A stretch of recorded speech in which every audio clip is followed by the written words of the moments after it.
ये बच्चे इधर उधर बैठकर फालतू बातों में अपना टाइम वेस्ट मत करो।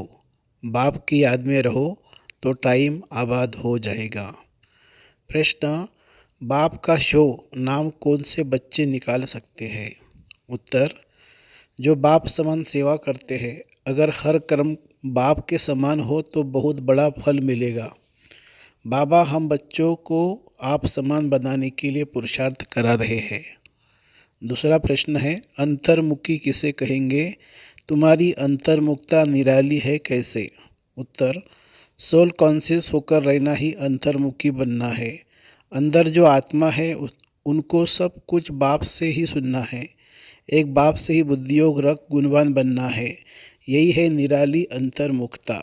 गीत है ओम नमो शिवाय। ओम शांति। मीठे मीठे सिकिलते बच्चों ने ये गीत सुना, बाप की महिमा सुनी और बाप की महिमा का फल फिर बच्चों को मिल रहा है और बच्चे फिर बाप का शो करते हैं।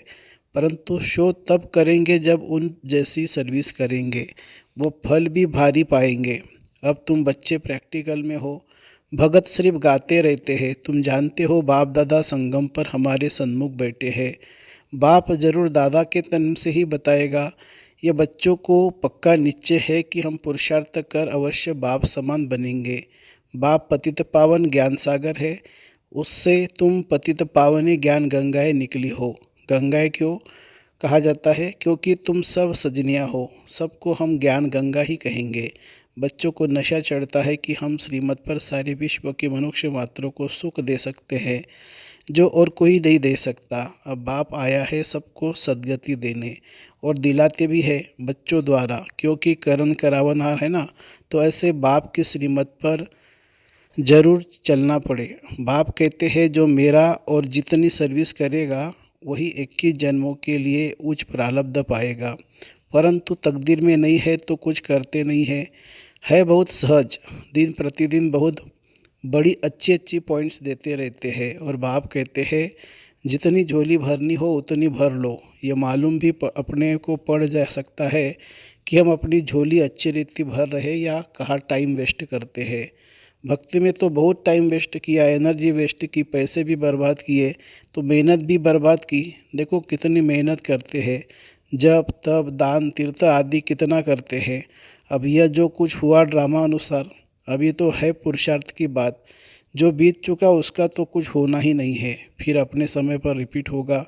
अब बाप कहते श्रीमत पर चलो, अपना टाइम यहाँ वहाँ बर्बाद मत करो, टाइम तो आबाद करो। बाप की याद में बहुत बच्चे हैं जो बाप की बातें एक कान से सुनकर दूसरे से निकाल देते हैं। जो अच्छी रीति धारण करेंगे वह फिर औरों को भी जरूर सर्विस करेंगे। अपना समय कहाँ भी बर्बाद नहीं करेंगे।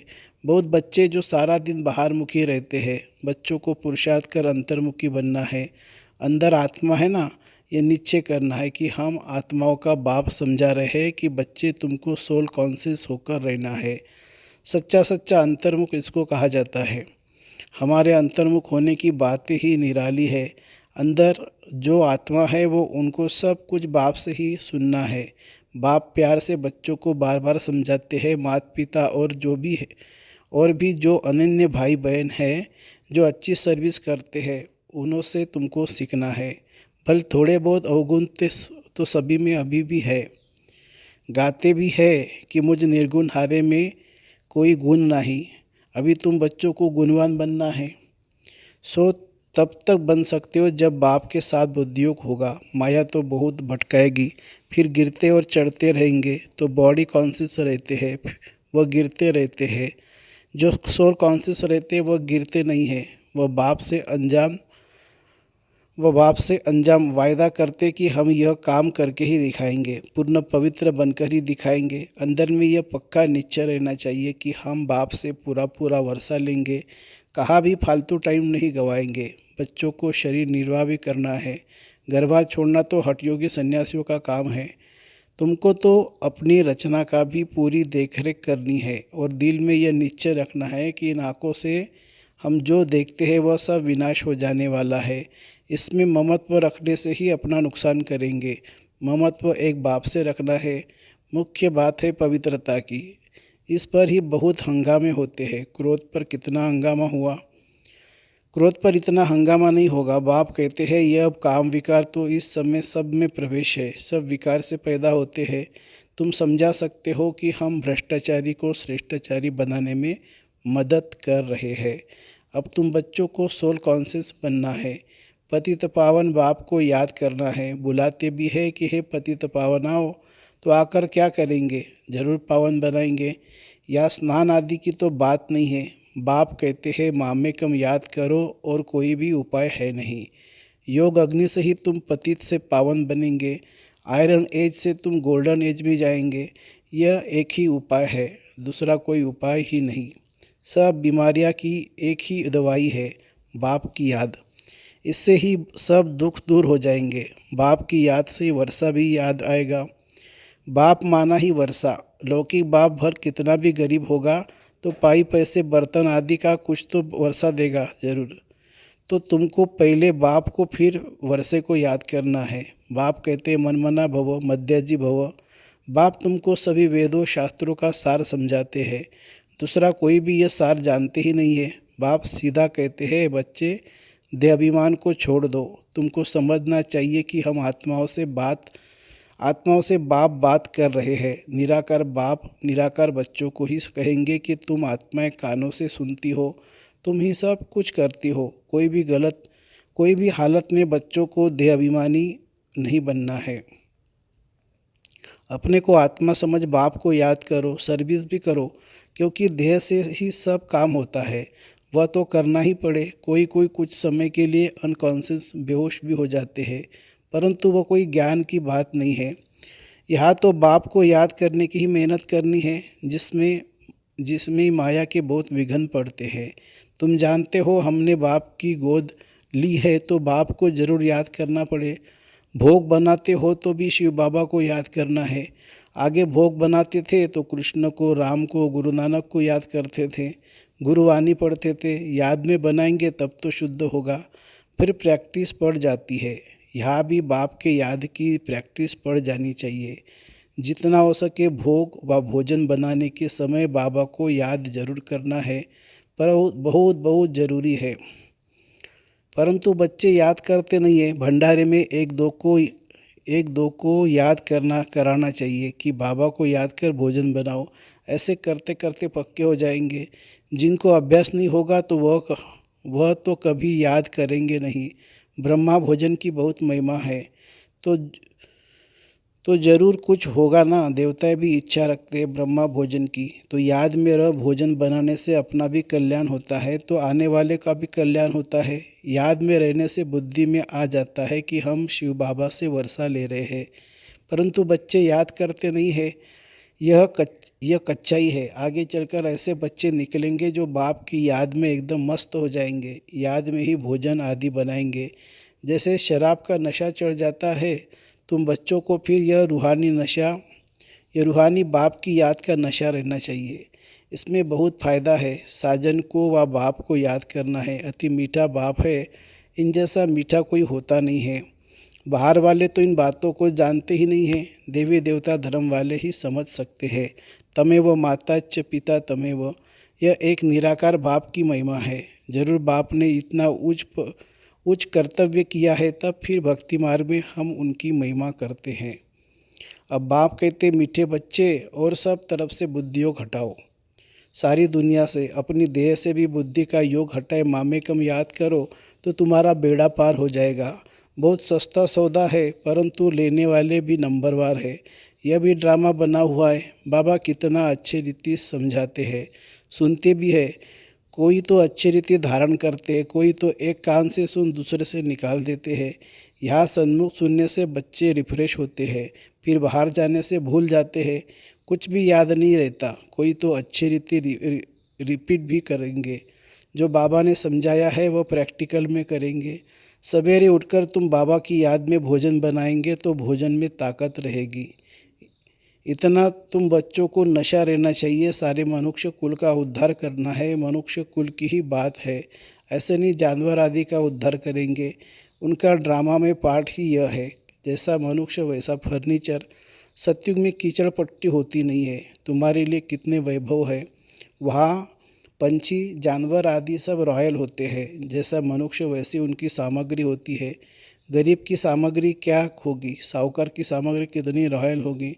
तुम बच्चे जानते हो बाबा हमको बहुत ऊंची कमाई करा रहे हैं। फिर जितना जो करे पढ़ाई एक की है। पद पर पद हर एक नंबरवार पाते हैं। राजा रानी प्रजा साहूकार के नौकर चाकर, गरीब के नौकर चाकर सब होते हैं। बुद्धि में है कि हम अपनी राजधानी योग बल से स्थापन कर रहे हैं।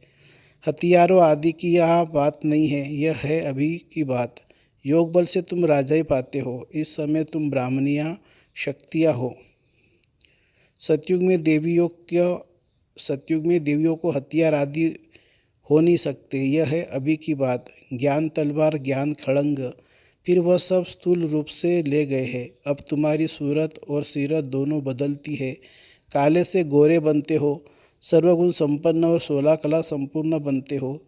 जितना जो पुरुषार्थ करेंगे उसमें झूठ तो चल न सके। अगर अंदर कुछ काला भरा हुआ होगा तो बाहर भी काला ही दिखाई पड़ेगा। बाबा कहते बच्चे तुम ऐसे मीठे बनो जो सब समझे। तो इनको बनाने वाला कौन है। तुम्हारी बुद्धि में सारे सृष्टि के आदि मध्य अंत की नॉलेज है। इस चक्रों को जानने से ही तुम चक्रवर्ती राजा बन जाएंगे। बोर्ड लगा दो कि रचता है बाप, वह सारी नॉलेज देते हैं। तुम हो ब्राह्मण, तुम्हारी जात ही न्यारी है। तुम ब्रह्मा मुखवंशावली ब्राह्मणों को ही बाप नॉलेज सुना रहे हैं।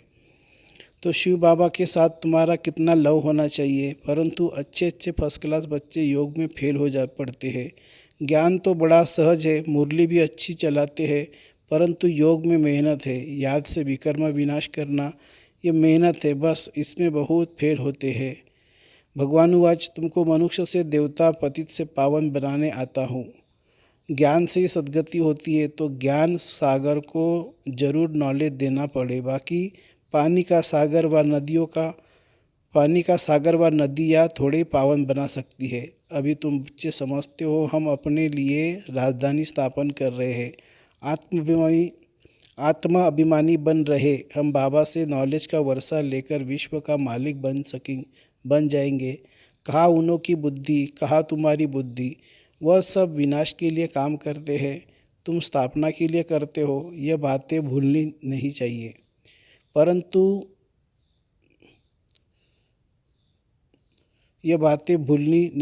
परंतु जिनकी तकदीर में नहीं है तो धारणा करते ही नहीं है। पुरुषार्थ करना चाहिए उच्च पद पाने के लिए।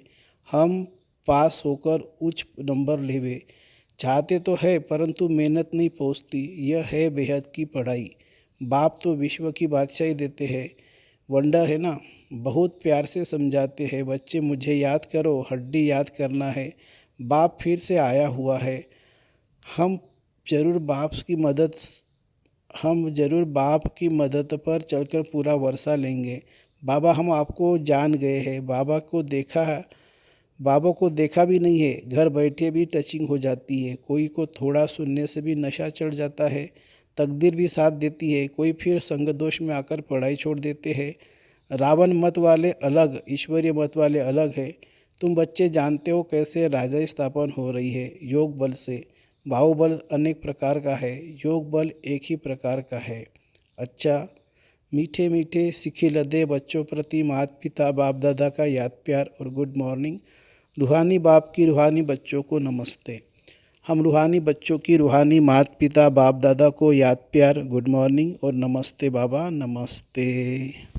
धारणा के लिए मुख्य सार।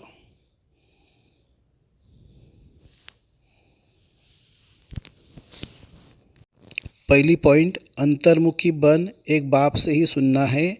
एक बाप के साथ बुद्धियोग रख गुणवान बनना है, बाहर मुक्ता में नहीं आना है।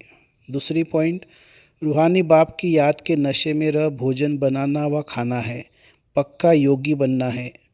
वरदान, स्वराज्य की स्मृति द्वारा तूफानों को तोहफा बनाने वाले अखंड सुख शांति संपन्न भव।